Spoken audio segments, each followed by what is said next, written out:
Good morning, everybody.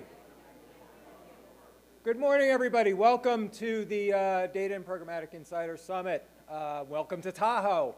I am Steve Smith. I'm the Editorial Director of Events here at MediaPost. I'm probably responsible for a lot of cajoling a lot of you out here and pulling you out to Tahoe in late August. And welcome. We've been doing this for a number of years. It's great to see you all back here. A lot of you. How many of you have? How many of you is this the first time you've been to MediaPost Summit? Okay. Well, I'll cover a couple of rules both about Tahoe and about the summit. First of all, Tahoe. How many of you have never been to Tahoe before? Okay. So drink water. That's rule number one. Drink a lot of water. This is a very dry environment. We're talking about humidity that goes down to like 9–10%. I'm a Jersey boy. I come from the Meadowlands. When I saw that for the first time, I thought it was the end of the world. Rule number two, don't screw around with rule number one, because that little aching headache that you have right now, that's not just the altitude, that's that you're dehydrated. So keep drinking. Also, rule number three, this is gorgeous. Look, again, I'm a Northern Jersey boy. I'm a media kid. I'm really not into nature. I think it benefits from a lot of really good PR, but Tahoe's gorgeous. And not only is it gorgeous, but it's cool. So get out there and look at it. Just remember, those of you who are media addicts like me, Michael Corleone owned a piece of the top end of Tahoe, and Fredo is buried in the middle of that lake. You don't get cooler than that. This is where the Rat Pack was invented. This is where Frank and the boys bought a casino at the end of Tahoe. And if you find the right tour guide in Tahoe, they will tell you where the bodies are buried in that river. So you're in one of the coolest places in the world. Go out and enjoy it. And we have loads of things over the next few days that will help you enjoy it. So I think many of you are already familiar with MediaPost. We have been doing this for 20 years. We're celebrating our 20th anniversary this year, and we've been doing these summits for 15. And the whole idea of MediaPost has always been to contextualize this great digital revolution in marketing. And when we started doing the data-driven advertising events back in New York, I was doing the day that AOL bought Dakota, in fact, was the day we had our first behavioral event in New York. I walked in the door, they handed me the New York Post, and it showed me that AOL had just bought Dakota. And Dave Morgan had sent me a note overnight saying, I can't make it, because he just made like $5 billion. But when we started, on these stages, we would have loads of people who would get sort of snickered at because they would say, at some point, programmatic, when we started, like, programmatic was accounting for like maybe 5% of media spend in digital. This is back in 2007, 2008. And people on the stage who were insisting, it's going to go up to 80–90%, and the crowd would chuckle. But here's the latest stat. Media Radar found that now programmatic represents 86.2% of all digital display advertising.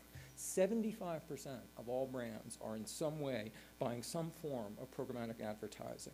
94% of the top 50 companies are using these channels. That's an impressive run. That's an impressive rise. And it really demonstrates how powerful this technology is, how quickly it's taken hold. Advertiser perceptions found that 44% of marketers surveyed are already investing in some form of programmatic and data-driven TV buying.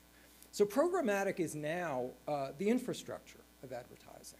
And moving forward, it's going to become even more important as each of the emerging channels develops. That's the theme of this event.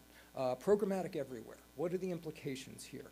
We'll look at, today we're going to look at how programmatic in many ways needs to start growing up and moving towards more genuine brand building. And we're going to be talking about how that takes place, how we start building first-party data. We're going to talk about two legacy brands, Pabst and Bayer, are going to talk about the ways in which they're leveraging their technology, not only to drive sales, but to drive brand, and the ways in which it's changing their organizations.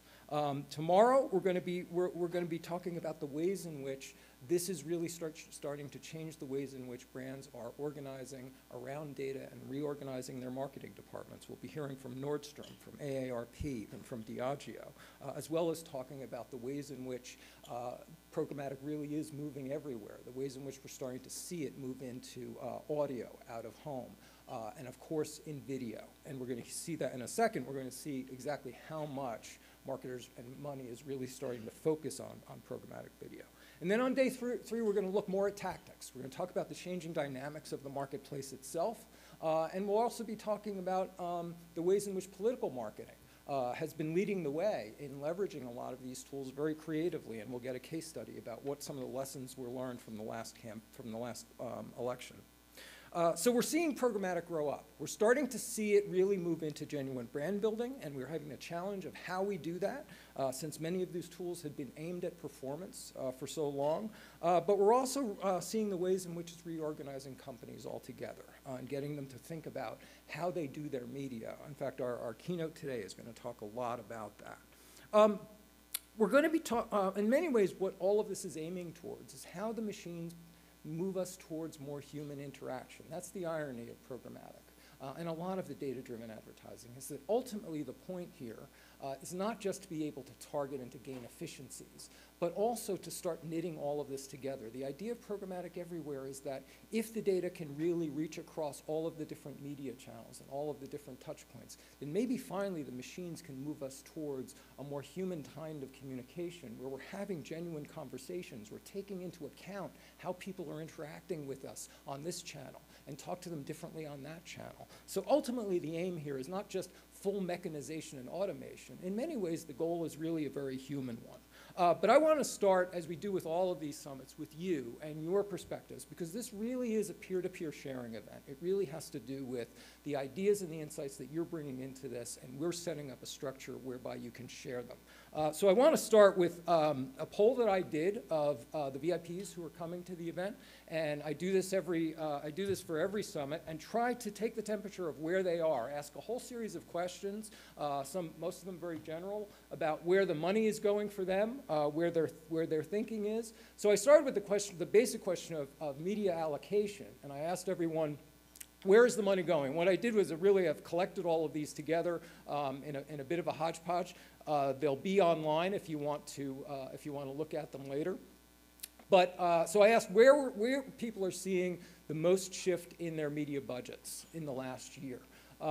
Cross-device and connected TV, video ads, and I'm simply, pardon me for, I had to put these together at the last minute as the survey results came in, but basically I'm quoting all of you in all of these.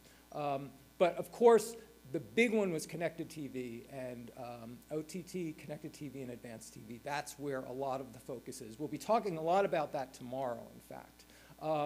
And also see a lot of, one of the things that I've also been hearing not only from the survey response here, but we also heard a lot in the previous show this week here in Tahoe, in which the brand marketers were here talking about the challenge of branding, is more money starting to shift towards branding and awareness, that this focus on the bottom of the funnel is really is starting to show some diminishing returns, and brands are really starting to think more about top of funnel and the ways in which they can leverage these tools for branding. Mobile and video have increased significantly while display is dropping. Oops. No. This is an interesting point. Managed services within display are going away quickly. This is the largest shift in spend we've seen, moving away from opaque partners to fully transparent platforms. Within programmatic specifically, digital audio has grown tremendously as well. But this idea, especially among brands, that they're finding that their relationships directly with the platforms, even though we'll see in a bit, come with a great many frustrations, that they're enjoying that greater transparency, and that's become really the theme for a lot of them. I asked about the biggest data challenges, and this was interesting. The question about match rates and identity and tracking identity across platforms has become increasingly important and is mentioned by a great many people, but also, as we'll see later on, the problem of walled gardens. This is an interesting point. This probably has become much more prominent in the last year. I've been asking these questions at data and programmatic summits for several years now. The problem of the walled gardens has now become greater. In fact, in the last event, it came up a lot of frustration in dealing with the platforms and feeling that they really aren't getting back from them what they're hoping for. Lack of data management and protocols, getting advertisers trust that by leveraging their first-party data in the digital space, they aren't giving away the world. This idea of, and this is, I think, going to be a conversation throughout the next several days about the advantages of bringing in-house as opposed to going out-of-house, and the sensitivity that brands have around their data and the value of their data, and whether they feel they're getting enough from their agencies to make best use of that data and really have greater transparency towards the consumer. That's something, again, that I heard a lot of last week, earlier this week from the brands. Also making sure there is legal consent for use, especially with GDPR, handling the data in a safe and secure way, and finding full DMPs that aren't so expensive for smaller clients. By the way, this is another theme that I've heard come up several times. We're actually going to hear it a little bit later too, that costs are rising, especially among the platforms, and there's a lot of fear that it's starting to cut out smaller players and smaller companies. The DDCs are starting to see some of this, and that's becoming a growing fear among some marketers, among smaller companies. They're getting priced out by both the technology, but especially the platforms. See if I can see this.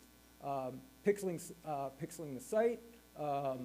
And you never really know how much match rates you were able to accomplish. Again, this problem of identity is growing. And again, this is compounded also by the walled gardens, the fact that there is incompatibility across the platforms. Again, a growing concern among everybody. Most promising emerging data-driven channel. This is something we're going to be talking about tomorrow, the ways in which programmatic technologies are informing and reaching across a lot of emerging channels. So I wanted to ask where people see the most promise. Almost universally, advanced TV. That's the place where people really, and in fact, this has grown considerably in the last year. The interest in advanced TV, greater confidence in people's ability to take that data and move it into a lot of these platforms and target effectively, that the scale is really starting to get there. I'm hearing more and more of that, and a number of you mentioned and highlighted advanced and connected TV as the platform that they would, that they see the most promise in right now. And TV, all of the above, and I love this point especially, that ultimately people are starting to see, as programmatic starts moving into these various technologies and platforms, the ability to really tie that consumer into a lot of different behaviors and a lot of different touch points, and starting to talk to them in a much more coherent way. I asked the oligopoly question a lot because, and this is one where I've seen probably the biggest shift in the last year. When I first started asking this question, the answer from most advertisers and even agencies was, meh, actually, it simplifies things. It makes things a little easier for us. We're only dealing with a limited number of partners. They have massive inventory. They're reaching everybody. What could be bad about that? In the last year or so, and especially this time, I'm hearing much more discussion about the frustrations coming from their monopolistic positions in the market. Principally, the walled gardens, not really feeling like you have enough transparency to your consumer within these platforms, but also increasing concerns about service. That the larger players really are not paying close enough attention to the brands and to the agencies, unless they have a lot, as you see in that second comment here, unless you have a lot of money and a lot of clout. And of course, the usual ones of dealing with change, that they're moving targets, they're forcing everybody to be nimble and to figure out where the algorithms are moving, let alone where their business models are moving. But I think the service component is really interesting, that some brands and agencies are becoming frustrated with the responsiveness of the platforms.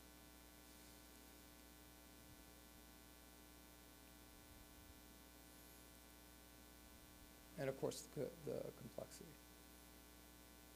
And then finally, the biggest challenges in measurement and attribution, and again, walled gardens has come up repeatedly as a growing frustration. And again, I was not seeing this as much a year ago when I was asking this question, so it seems to be on everybody's mind. And of course, the ability to track identity across platforms is especially important. And of course, and it's interesting that we get this, which was sort of the question that was sort of the point that was still being made that was being made back in 1999. We're still arguing about first and last click attribution. So anyway, so those are some of the sentiments. I like to use that to sort of set the table, because ultimately the spirit of this and the structure of these summits is that kind of sharing of ideas. The basic summit rules here are that everything that happens on stage is on the record. It's live streamed over MediaPost. We're blogging it. We're reporting on it. It'll be archived, and you can access it later. But then at noon, we flip the model. Everything goes off the record. We won't, I'm a reporter. Nina Lentini, who is the editor of our event content, is here. We won't quote or report on anything unless you give us explicit permission to. But that's the important point of the roundtables. I can't stress enough how much the roundtables are really, at the end of the morning, are the heart of this summit. It's where the content on stage really becomes conversations. You get to know one another. So I can't urge you enough not to run out at noon, grab that phone call, put out that fire, try to get a little work in, but stay and pick a roundtable wisely and spend time in these conversations. It's really the heart of the summit. And of course, ping your colleagues back at home. We're live streaming. If they can't be here, they can pick it up there, and we'll be trying to archive this later. And again, this is really about you sharing your ideas. And again, I want to thank all of the speakers who I worked with over the last several weeks to put this content together, and all of you for being here. I hope you'll have a good time. We welcome